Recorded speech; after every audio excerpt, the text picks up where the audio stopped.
가난한 평민 처녀와 도깨비가 된 장군의 운명적인 사랑 이야기. 생과 사를 넘나드는 금기의 사랑. 그리고 그들의 인연을 시기하는 저승사자까지 얽혀드는 전설입니다. 북방의 경계를 지키던 강무장군 강림은 뛰어난 무예와 지략으로 이름난 장수였습니다. 하지만 조정의 음모에 휘말려 반역자란 누명을 쓰게 되었습니다. 어느 비오는 새벽 강림은 자객들에게 둘러싸였습니다. 그의 가슴에는 피 묻은 칼이 꽂혔고 마지막 순간까지 하늘을 원망했다고 합니다. 이 억울함을 어찌한단 말입니까? 강림의 시신은 깊은 산중에 버려졌습니다. 그의 피가 스며든 땅에서는 붉은 꽃이 피어났고 칼이 꽂혔던 자리에는 커다란 나무가 자라났습니다. 세월이 흘러 그 나무에 번개가 떨어졌습니다. 그때였습니다. 번개가 스친 나무에서 푸른 도깨비불이 피어올랐고 강림의 영혼은 도깨비가 되어 깨어났습니다. 도깨비가 된 강림은 이승과 저승 사이를 떠돌았습니다. 그는 자신의 억울한 죽음을 잊지 못했지만 복수심보다는 슬픔이 더 컸습니다. 달빛이 비치는 밤이면 도깨비불을 들고 산길을 걸었고 때로는 길 잃은 나그네를 도와주기도 했습니다. 하지만 도깨비가 된 그에게는 한 가지 운명이 있었습니다. 자신의 가슴에 꽂힌 도깨비날을 뽑을 수 있는 인연을 찾아야만 한다는 것. 그 인연을 찾기 전까지 그는 영원히 이승과 저승 사이를 떠돌아야 했습니다. 한양 도성 북쪽 빨래터에서 달래는 매일 새벽부터 밤늦게까지 일을 했습니다. 어린 나이에 부모를 여의고 홀로 살아가는 처녀였지만 그녀의 얼굴에는 늘 맑은 미소가 떠나지 않았습니다. 달래야, 너는 어찌 그리 힘든 일도 웃으며 할 수 있느냐? 마을 사람들이 물으면 달래는 이렇게 대답했습니다. 세상에 쉬운 일이 어디 있겠어요? 웃으며 하면 힘든 일도 덜 힘들어지나 봅니다. 달래는 밤이면 달빛 아래서 글 공부를 했습니다. 글 읽는 법을 아는 노파에게 끼니를 대접하고 배운 것이었습니다. 그녀는 자신의 처지를 한탄하지 않았고 오히려 남을 돕는 일을 즐거워했습니다. 어느 날은 다리를 다친 할머니의 빨래를 대신해 주었고 또 어느 날은 병든 아이가 있는 집의 일을 도왔습니다. 하지만 그녀에게도 작은 소원이 하나 있었습니다. 이 세상 어딘가에 나의 인연도 있을까요? 달빛 아래서 달래는 때때로 이런 혼잣말을 했습니다. 그럴 때마다 이상하게도 멀리서 푸른 빛이 반짝이는 것을 보았지만 그저 달빛이 강물에 비친 것이려니 생각했습니다. 하지만 그것은 달래를 지켜보는 도깨비불이었다는 것을 그때의 달래는 알지 못했습니다. 폭풍우가 몰아치던 밤이었습니다. 달래는 늦게까지 일을 하고 돌아가는 길이었습니다. 그때 갑자기 하늘에서 번개가 번쩍였고 폭우가 쏟아지기 시작했습니다. 달래는 급히 길가의 오래된 정자로 피했습니다. 캄캄한 어둠 속에서 빗소리만이 들려왔습니다. 그때였습니다. 멀리서 푸른 빛이 다가오는 것이 보였습니다. 도깨비불. 달래가 중얼거리는 순간 그 앞에 한 사내가 나타났습니다. 비에 젖지 않은 도포를 입은 키 큰 사내였습니다. 그의 손에는 푸른 빛을 내는 도깨비 방망이가 들려 있었습니다. 이 밤에 아가씨 혼자 있기엔 위험하지 않소? 사내의 목소리는 깊고 따뜻했습니다. 달래는 이상하게도 두렵지 않았습니다. 도깨비. 이시지요? 달래의 말에 사내는 잠시 놀란 듯했지만 이내 미소를 지었습니다. 그렇소. 나는 도깨비요. 하지만 당신을 해치지는 않을 것이오. 도깨비는 방망이를 한번 두드렸고 정자 안에 따뜻한 불빛이 피어올랐습니다. 폭풍우 치는 밤 정자 안의 두 사람은 마치 다른 세상에 있는 것 같았습니다. 이상하게도 당신이 무섭지가 않네요. 달래의 말에 도깨비는 깊은 눈빛으로 그녀를 바라보았습니다. 그의 눈에서 수백 년의 세월이 느껴졌습니다. 그날 이후 도깨비는 매일 밤 달래를 찾아왔습니다. 달이 뜨면 어김없이 푸른 도깨비불이 나타났고 달래는 그를 기다렸습니다. 아가씨는 나를 두려워하지 않는군요. 이상한 일입니다. 도깨비가 말했습니다. 달래는 고개를 저었습니다. 도깨비님의 눈에는 슬픔이 가득해요. 그 슬픔이 저를 두렵게 하지 않나 봅니다. 어느 보름달 뜬 밤 도깨비는 달래에게 특별한 말을 꺼냈습니다. 내 가슴에는 도깨비날이 꽂혀 있어. 이것을 뽑을 수 있는 이가 바로 나의 신부가 될 운명이라 하더군요. 아가씨, 한번 뽑아보시겠소? 달래는 놀랐지만 떨리는 손을 내밀었습니다. 도깨비가 가슴을 내밀자 그곳에서 붉은 빛이 번쩍였습니다. 도깨비 날이었습니다. 달래가 손을 뻗자 신비로운 일이 일어났습니다. 도깨비 날이 스르르 빠져나온 것입니다. 도깨비의 눈이 크게 떠졌습니다. 과연 당신이었군요. 내가 그토록 찾던 운명의 인연이 도깨비는 무릎을 꿇고 달래의 손을 잡았습니다. 나의 신부가 되어주시겠소? 비록 나는 도깨비이고 당신은 인간이지만 달빛이 두 사람을 비추었고 주변에는 수많은 도깨비불이 반짝였습니다. 달빛이 구름에 가려진 어느 밤 달래는 우물가에서 검은 갓을 쓴 사내를 만났습니다. 차가운 기운이 감도는 사내였습니다. 내가 도깨비의 신부가 되려 하는구나. 저승사자의 말에 달래는 놀라 뒷걸음질 쳤습니다. 사내의 손에는 생사를 기록하는 생사부가 들려 있었습니다. 인간이 도깨비의 신부가 된다는 것은 천지법칙을 어기는 일이다. 그대의 수명은 아직 30년이 남았거늘 도깨비와 혼인하면 그 수명이 단축되리라. 저승사자는 생사부를 펼쳤습니다. 달래의 이름 옆에는 붉은 글씨가 번지고 있었습니다. 도깨비는 이승과 저승 사이의 존재. 그와 맺어지면 그대도 이승과 저승 어디에도 속하지 못하게 될 것이다. 그것이 얼마나 외로운 일인지 아느냐? 달래는 고개를 들어 저승사자를 바라보았습니다. 사람의 마음은 수명보다 소중한 것입니다. 제가 도깨비님과 함께하는 것이 운명이라면 그 운명을 따르고 싶습니다. 저승사자의 눈빛이 차갑게 빛났습니다. 그렇다면 세 가지 시험을 통과해야 한다. 실패하면 그대의 목숨은 물론 도깨비도 영원히 사라질 것이다. 그래도 감당할 수 있겠느냐? 달빛이 다시 비추자 저승사자는 흔적도 없이 사라졌습니다. 달래의 가슴에는 불안과 결심이 교차했습니다. 달이 지고 새벽이 오려는 때 저승사자가 다시 나타났습니다. 이번에는 도깨비도 함께 있었습니다. 세 가지 시험을 말하겠다. 이는 하늘이 정한 것이니 도깨비도 도울 수 없을 것이다. 저승사자는 검은 붓으로 허공에 글자를 써나갔습니다. 푸른 불빛으로 타오르는 글자들이었습니다. 첫 번째, 1000개의 도깨비불을 모아야 한다. 이는 도깨비 신부의 홀레복을 만들 재료가 될 것이다. 달래는 고개를 끄덕였습니다. 도깨비는 안타까운 눈빛으로 그녀를 바라보았습니다. 두 번째, 도깨비의 진짜 이름을 알아내야 한다. 이름은 곧 본질이니 도깨비의 참된 정체를 알아야 진정한 부부가 될 수 있을 것이다. 도깨비의 얼굴이 굳어졌습니다. 자신의 이름조차 기억하지 못하는 그였습니다. 마지막 시험은 도깨비의 진정한 모습을 마주하고 도망가지 않는 것이다. 도깨비는 결국 저승의 존재. 그 모습은 인간이 감당하기 힘들 것이다. 말을 마친 저승사자는 생사부를 펼쳤습니다. 시험은 다음 보름달이 뜰 때까지. 실패하면 둘 다 소멸할 것이다. 그리고 도깨비여, 그대는 시험이 진행되는 동안 신부를 도울 수 없다. 이것이 하늘의 뜻이니. 달래와 도깨비는 서로를 바라보았습니다.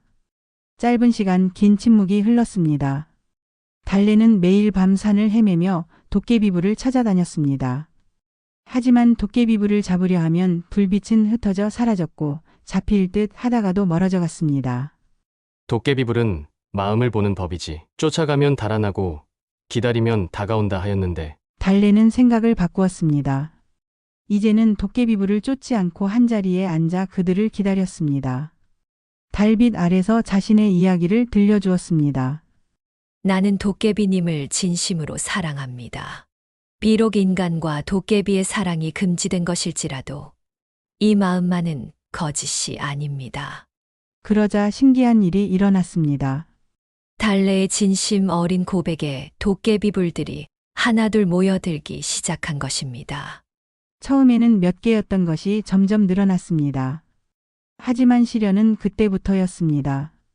도깨비불을 모으는 소문을 들은 다른 도깨비들이 나타나 방해하기 시작했습니다. 그들은 인간과 도깨비의 사랑을 반대했습니다. 감히 인간 주제에 도깨비의 신부가 되려 하다니. 도깨비들은 모아둔 도깨비불을 흩어놓았고 달래를 혼란스럽게 만들었습니다.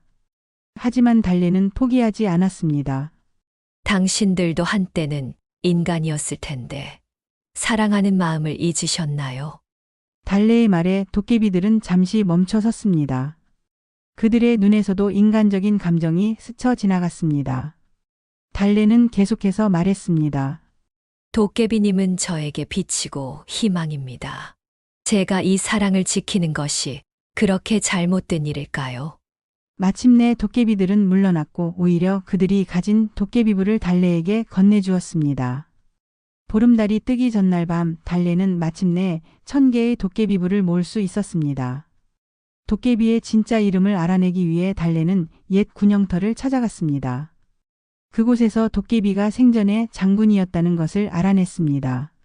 강림 장군의 무덤이 이 근처 어딘가에 있다고 하던데 달래는 깊은 산속을 헤매다 한 절을 발견했습니다. 그곳의 노스님은 오래된 이야기를 들려주었습니다. 강림 장군은 억울한 죽음을 당했지. 그의 시신을 거두어 2절 뒤편에 묻어들였다오. 장군이 죽던 날 하늘에서 비가 내리고 번개가 쳤지. 달래는 무덤 앞에서 향을 피우고 긴 시간을 앉아 있었습니다. 그때 갑자기 하늘에서 비가 내리기 시작했고 번개가 번쩍이었습니다. 번개 밑에 무덤 앞 비석이 환하게 비쳤습니다. 비석에는 충렬공 강림지묘라고 쓰여 있었습니다. 그리고 그 아래에는 작은 글씨로 본명 강무령이라 새겨져 있었습니다. 강무령. 이것이 도깨비님의 진짜 이름이구나. 달래가 그 이름을 소리 내어 부르자 갑자기 하늘에서 번개가 크게 내리쳤습니다. 먼 곳에서 도깨비의 신음소리가 들려왔습니다. 잊고 있던 자신의 이름을 듣는 순간 도깨비의 기억이 조금씩 되살아나고 있었습니다. 마지막 시험의 날이 찾아왔습니다. 달이 뜨기 시작할 무렵 저승사자가 나타났습니다. 이제 도깨비의 진정한 모습을 보게 될 것이다. 도망치지 않고 버틸 수 있겠느냐? 달래가 고개를 끄덕이자 저승사자는 손을 들어 달을 가리켰습니다. 순간 하늘이 붉게 물들었고 도깨비가 나타났습니다. 달래야, 미안하구나. 도깨비의 모습이 변하기 시작했습니다. 잘생긴 얼굴은 일그러졌고 하얀 도포는 검은 피로 물들었습니다. 가슴에 꽂혔던 칼자국에서는 시커먼 피가 흘러나왔고 그의 눈에서는 푸른 불꽃이 타올랐습니다. 주변의 나무들이 흔들리고 음산한 바람이 불었습니다. 도깨비의 모습은 점점 더 무서워졌습니다. 수백 년의 원한과 고통이 그의 몸에서 피어올랐습니다. 도망가거라. 이것이 내 진짜 모습이니. 도깨비의 목소리는 이제 사람의 것이 아니었습니다. 깊은 계곡에서 울리는 듯한 소리였습니다. 달래는 두려움에 떨었지만 그 자리를 떠나지 않았습니다. 강무령님, 당신의 아픔이 보입니다. 달래는 천천히 도깨비에게 다가갔습니다. 도깨비는 뒷걸음질 쳤습니다. 오지 마라. 더 가까이 오면 너도 저주에 물들 것이다. 하지만 달래는 멈추지 않았습니다. 그녀의 눈에서는 눈물이 흘렀습니다. 당신의 고통을 함께 나누게 해주세요. 이것이 진정한 사랑 아닐까요? 달래가 도깨비를 끌어안았습니다. 순간 도깨비의 몸에서 피어오르던 어둠이 걷히기 시작했고 붉은 하늘이 맑아졌습니다. 달빛이 다시 비추자 도깨비는 원래의 모습을 되찾았습니다. 3가지 시험을 모두 통과한 그 순간 갑자기 하늘이 검게 변했습니다. 저승사자가 검은 안개를 몰고 나타났습니다. 아직 끝나지 않았다. 도깨비의 신부가 되려면 마지막 관문이 남았지. 저승사자는 생사부를 펼쳤고 달래의 이름이 쓰인 페이지가 붉게 타오르기 시작했습니다. 인간은 인간의 길을, 도깨비는 도깨비의 길을 가야 하는 법. 이것이 하늘의 이치다.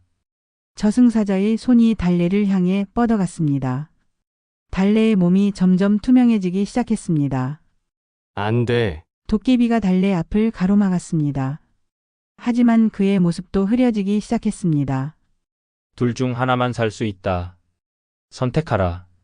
도깨비가 사라지고 인간 달래가 살 것인가 아니면 도깨비와 달래는 서로를 바라보았습니다.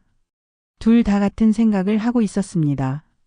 자신이 사라지더라도 상대가 살기를 바라는 마음이었습니다.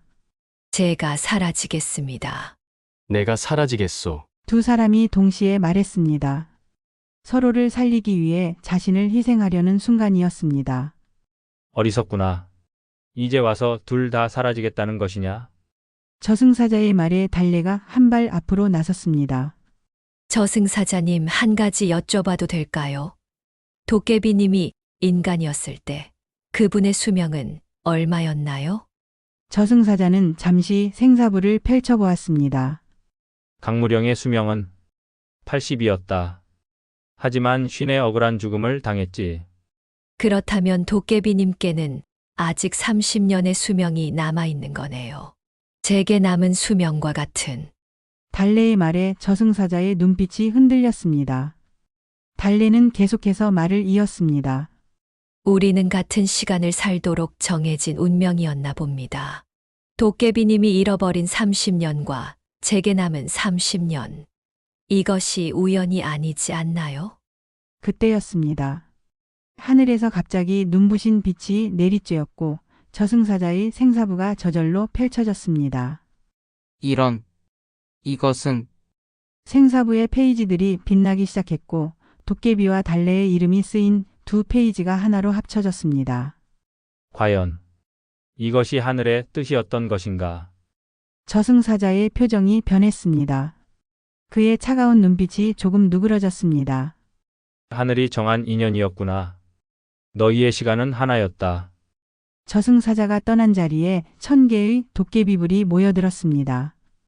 도깨비불은 달래의 주위를 맴돌다가 하나둘 그녀의 옷자락에 스며들었고 순식간에 아름다운 혼례복으로 변했습니다.